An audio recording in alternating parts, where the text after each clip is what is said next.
Listen, it's no longer an overlooked headline. It's talked about more and more each day.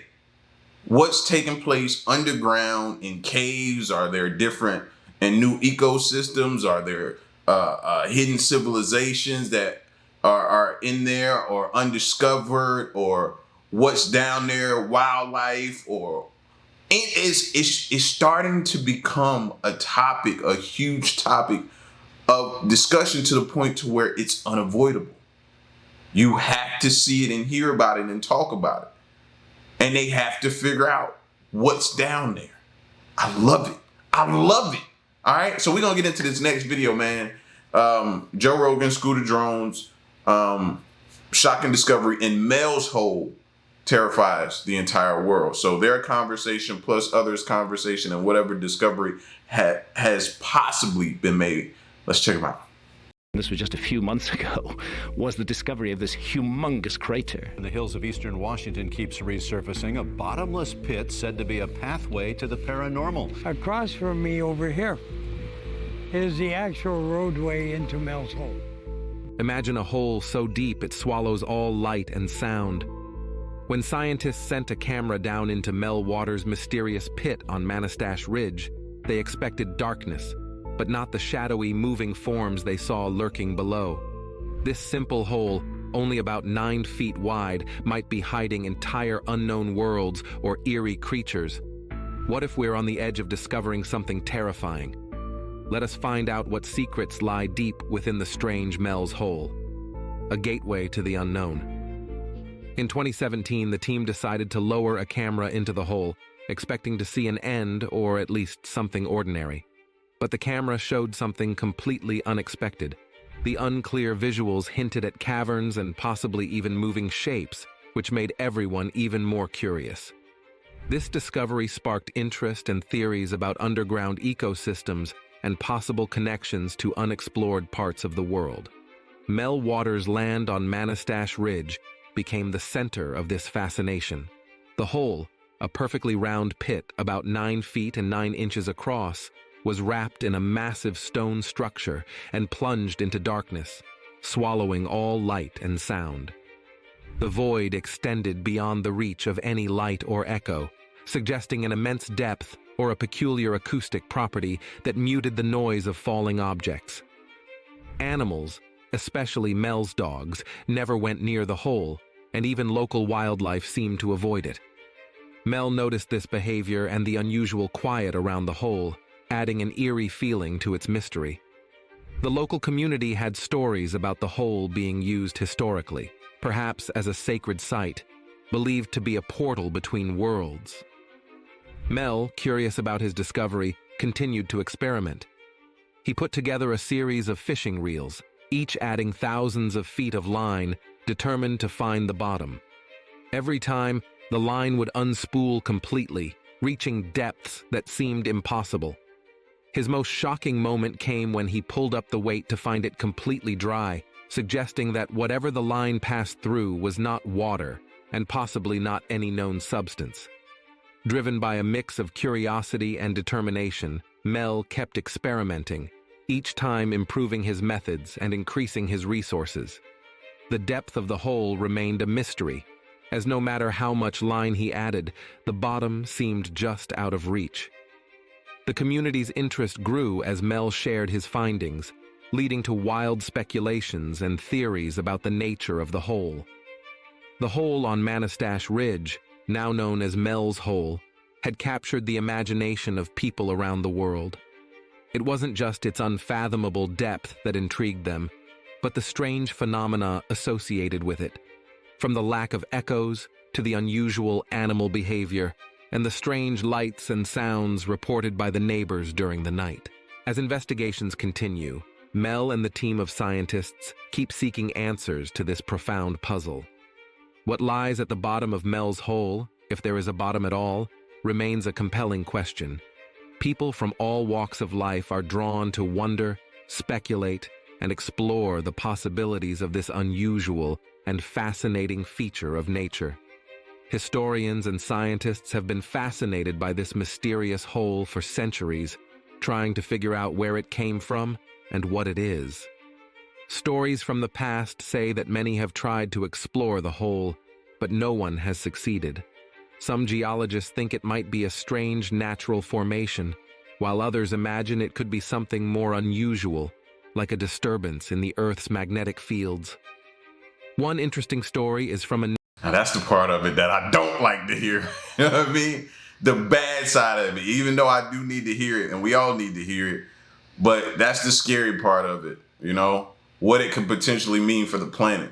What it could be telling us, signaling to us, saying, okay, you're seeing this isn't good. This means that you have so many years left before this happened. You know what I mean? It's just so many unknowns for the bad side as well. I hate that. A neighbor who said his deceased pet was affected by the hole. This story gave Mel chills as he thought about the creepy possibilities. Was this hole a gateway to another world, as old stories claimed? Or was there a simple scientific reason behind its weird properties? Mel and the people in his town kept looking into the hole, getting deeper into its mystery both literally and figuratively. Every new discovery they made just led to more questions. The search for answers became a fascinating adventure for those brave enough to get close to the hole. Mel's strange tale was about to take off, reaching ears far and wide. Mel's call to the unknown. On February 21st, 1997, Mel called Art Bell and shared detailed observations from his experiments with the hole.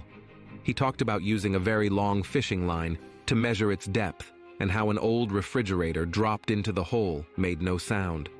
His story was crafted to capture the imagination of the listeners. After Mel's broadcast, Art Bell reached out to him, and soon Mel's story was being heard by people all over the world. He appeared on different shows, revealing more about this strange phenomenon. This brought him a lot of attention and useful suggestions from around the world, like using advanced lighting techniques or radar to study the hole further. As Mel's story spread, the mysterious hole became famous worldwide. But this fame also brought challenges. People were curious about where the hole was and what it might mean. During his radio appearances, Mel hinted at its location, a decision that would change his life dramatically. But the next day, after Mel talked about the hole on the radio, something surprising happened. When he got home, he found the U.S. military had arrived. Helicopters were flying around his property because of what he had revealed. It wasn't just regular people who wanted to see the hole. The government was interested too. According to Mel, the hole seemed to have a big impact on its surroundings. So that's what you have to ask yourself though. Are they interested? Or are they here to cover something up? Huh? Are they here on damage control?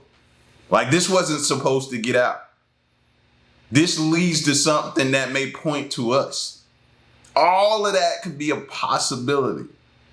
You know, it's what you don't see in the background that's taking place. Who's talking to Mel? Who pulled him off to the side and spoke about this or maybe threatened him or did this to him?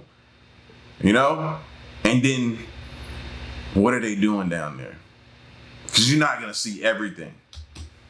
Animals avoided it, sensing danger, but plants nearby grew unusually well.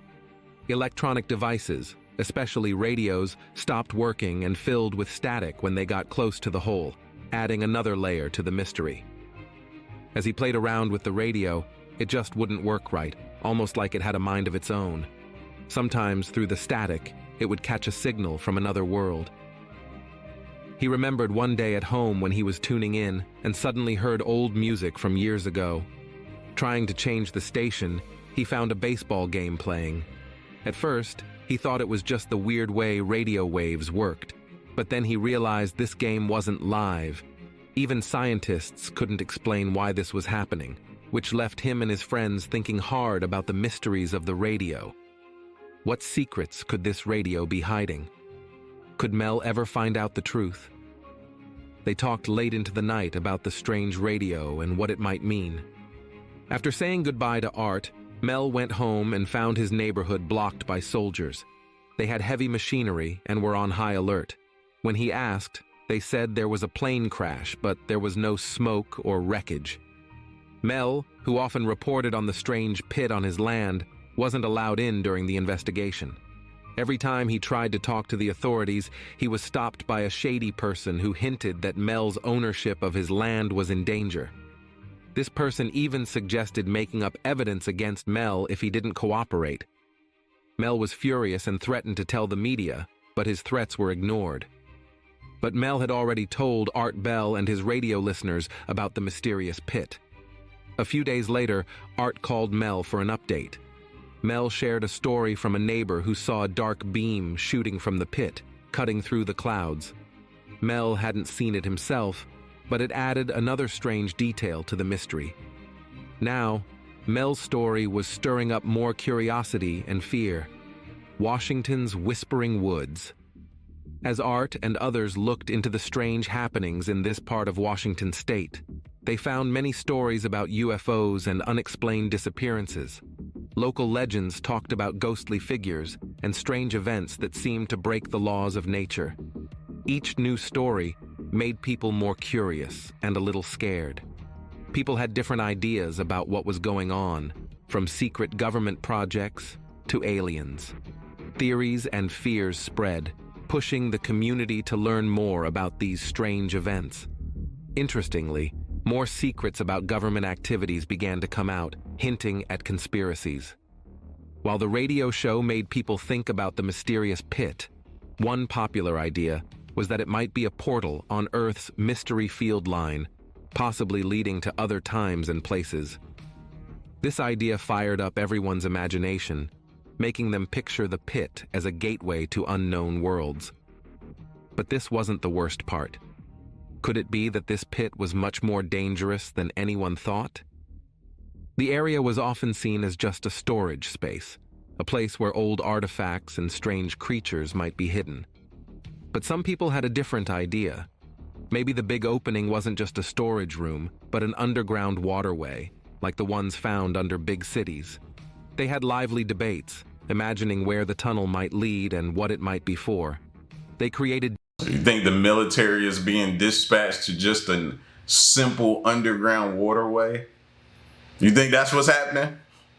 You think we're going to deploy that much of our resources out there for that? Somebody has to sign off on that. Come on. No, that's not what's happening, fam. They're trying to cover some. This screams cover up. Detailed stories about what could be down there. However, no one could prove their theories. On Art Bell's radio show, people speculated a lot, but no one had any solid evidence.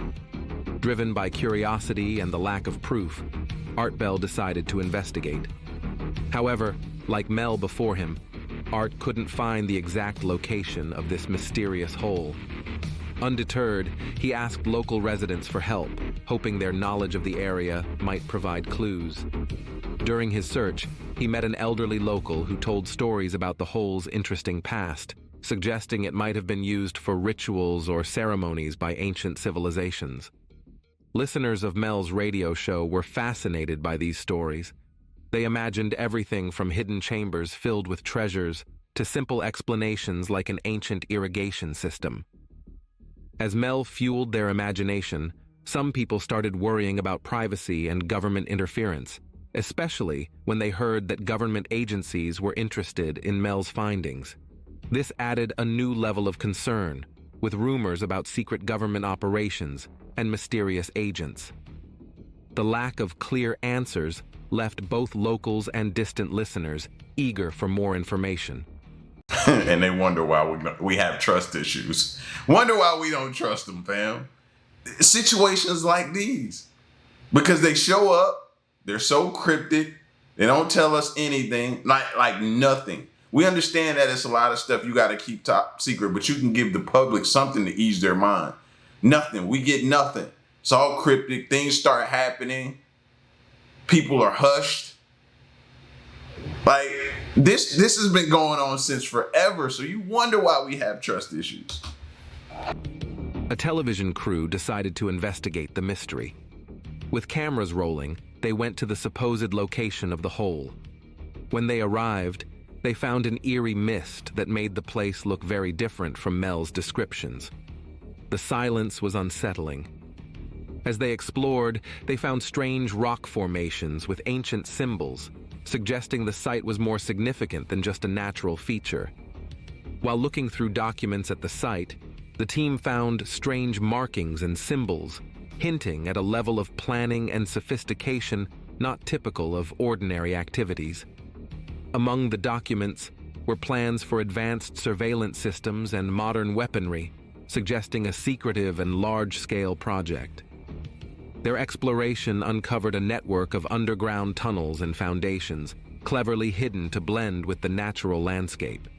Satellite images confirmed a complex network of facilities, all linked and hidden from ordinary view. As secrets came to light, the search for truth intensified. A network of shadows. The documents and communications they found revealed a web of alliances and betrayals at high levels of power, uncovering a network of intrigue and deception. Mel's role became crucial, raising questions about his intentions. 3 years later, the unfolding story revealed a complex conspiracy involving shadowy government entities and secret negotiations. Mel's sudden departure from the country was not random, but a strategic move to hide his involvement, leaving unresolved mysteries and doubts about why he disappeared. Mel was overwhelmed by the strange events happening on his property, involving a weird hole. Seeking a break, he moved to Australia for a fresh start. Even though he promised to keep his move a secret, unforeseen events forced him to return home for an important reason. So, y'all think it's normal for a person to just pack up and just move far away? It's reasons, fam. What would make you say, nah, I can't do this no more, bro. This ain't right. I'm nervous. I'm looking over my shoulder. My phone's probably tapped. People are showing up. I'm receiving strange calls, different things like that. I gotta get out of here. I gotta protect me. Like, no, that ain't normal. That ain't normal for nobody. No, bro. Leaving his wife and kids was heartbreaking. The thought of being away from them indefinitely was tough. After 2 long years, Mel missed his family terribly. Overcome by love and longing, he decided to return to the U.S. secretly. Despite being warned about the risks, his love for his family overpowered his fears. Once back home, Mel made a risky decision. He thought it was smart to contact Art Bell, a radio host, to share his story. But on the day he was supposed to go on air, he disappeared. Mel remembered getting on a bus to visit his nephew, but a fight broke out, attracting the police. After the commotion and changing buses, something unexpected happened.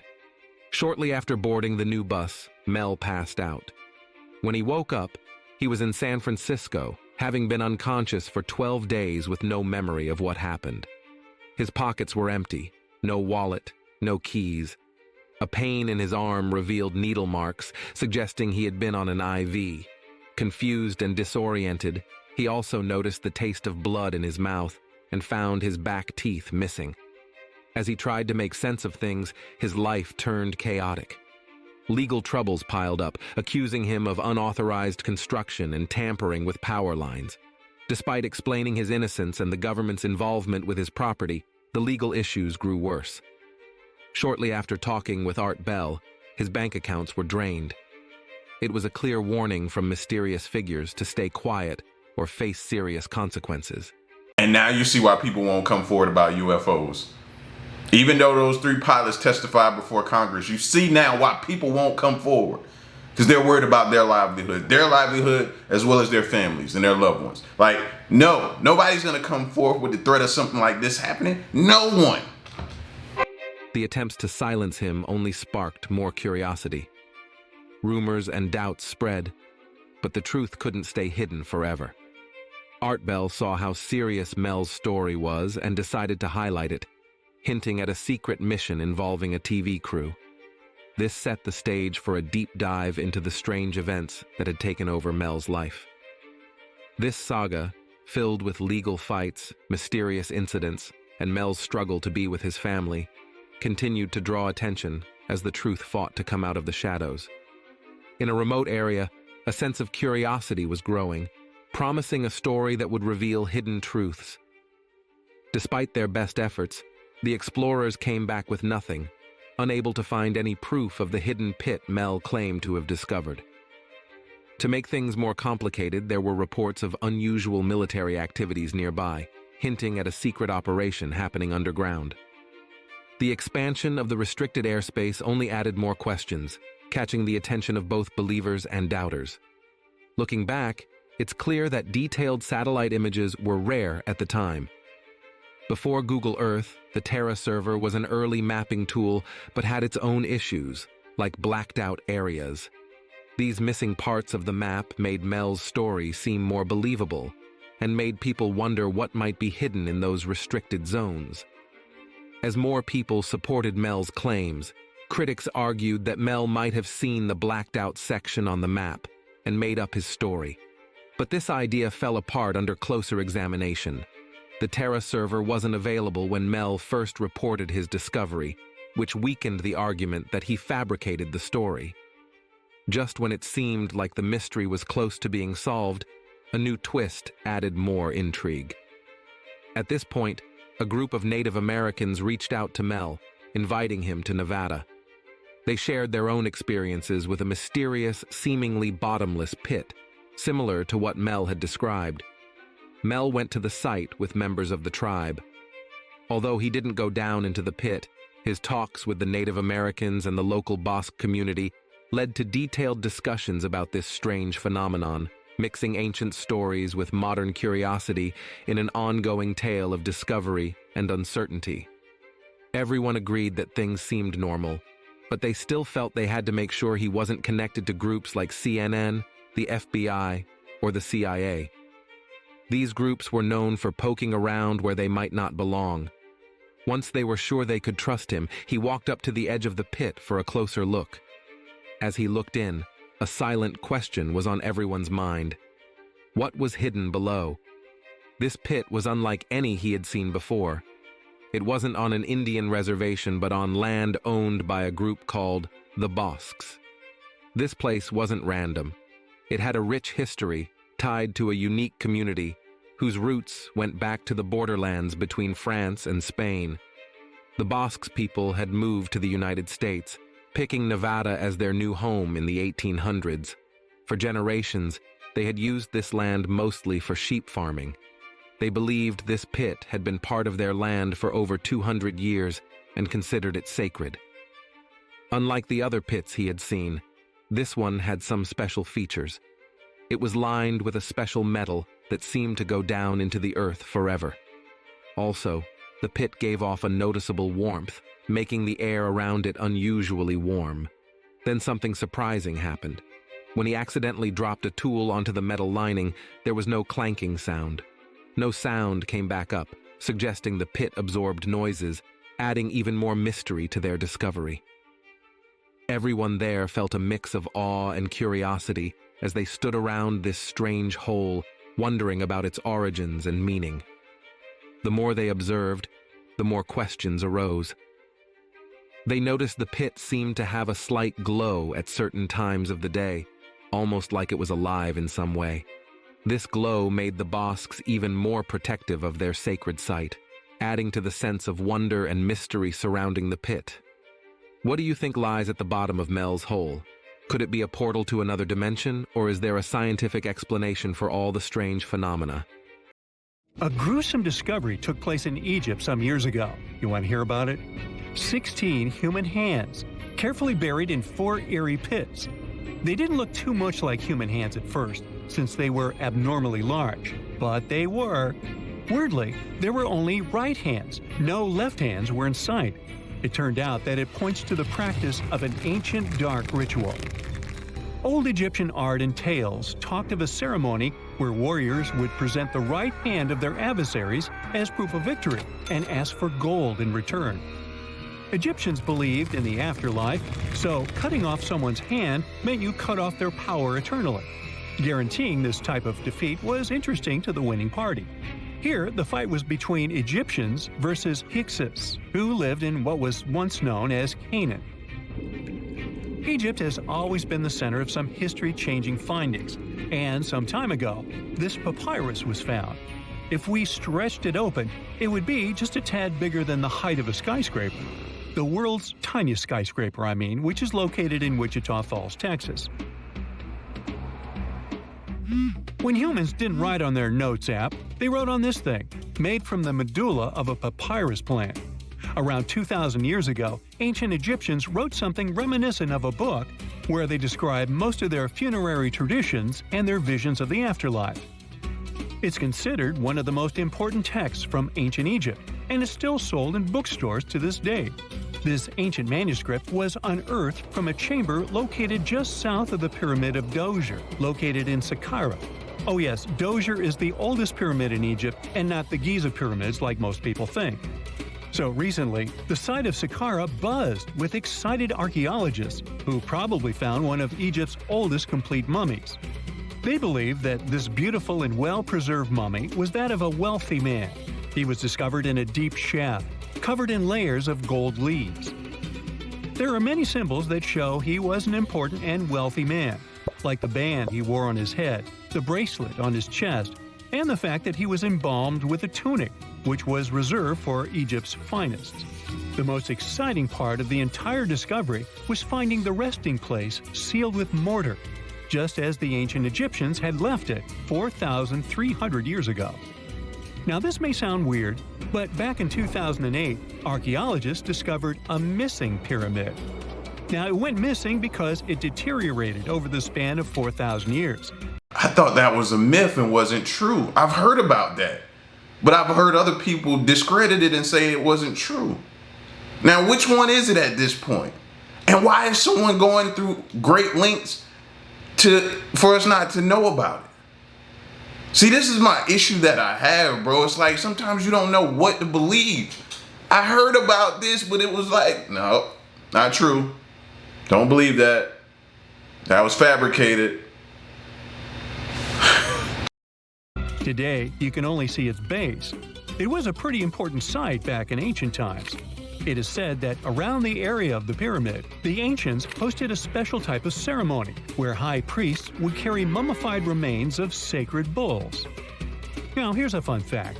Ancient Egyptians believed that Apis bulls were earthly incarnations of the city deity of Memphis and was connected to rites of fertility. It wasn't just any Apis bull, though. They needed to be all black, with a single white mark between its horns and a bunch of very specific characteristics.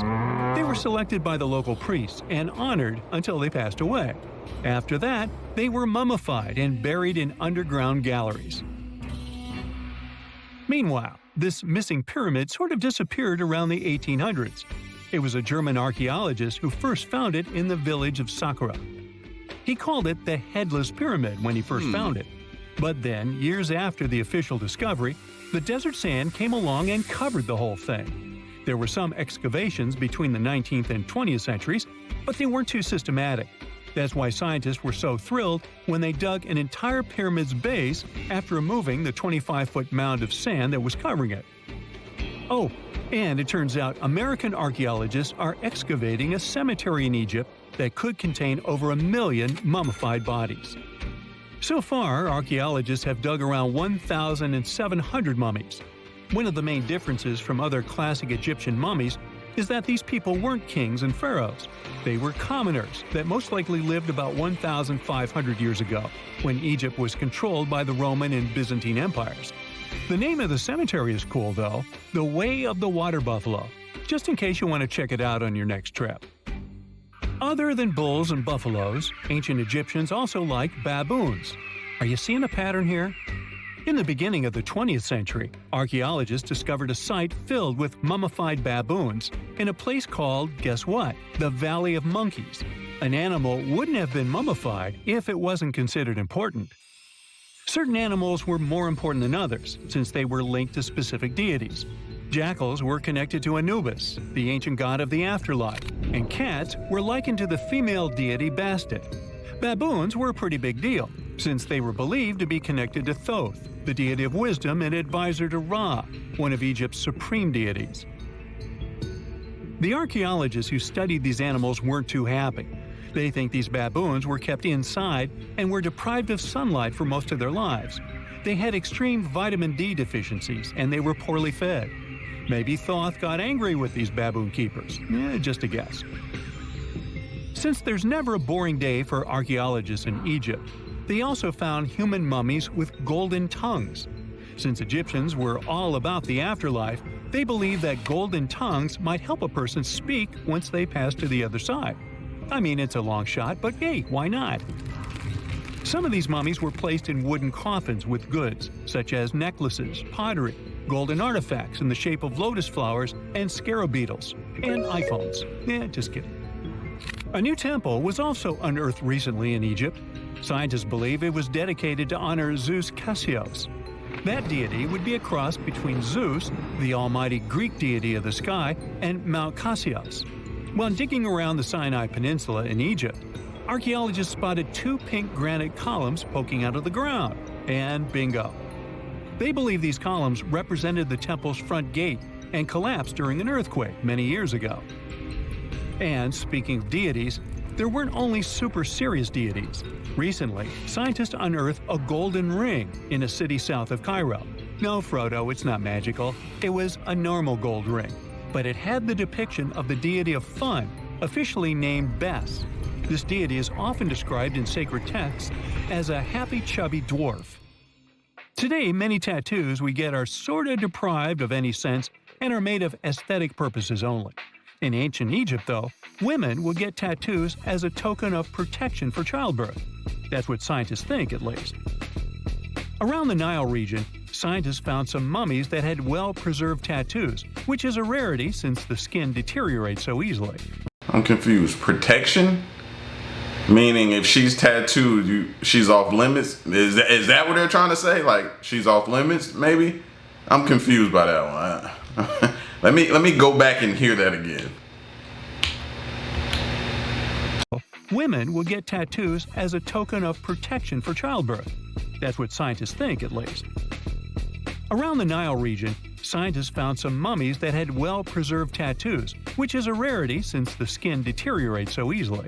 2 of these women tattooed their lower backs, and the drawings were simple. They were mostly pictures, including that same chubby dwarf we just talked about, Bes. He also had a side hustle as the protector of women during childbirth. Now, would you believe me if I told you ancient Egyptians invented robots? No? Well, that's because that's not entirely true. Sure, they were astronomers, mathematicians, and engineers, and somehow they also squeezed an eccentric invention into that package, an automated deity some scientists called Hathor. This wooden statue had been in the Metropolitan Museum of Art for years before someone noticed its secret. With the help of an X-ray machine, specialists discovered a mechanical operating system inside it. The pulley-like axis goes from the statue's shoulder to her left leg. When the system rotates, the statue raises and lowers her hand.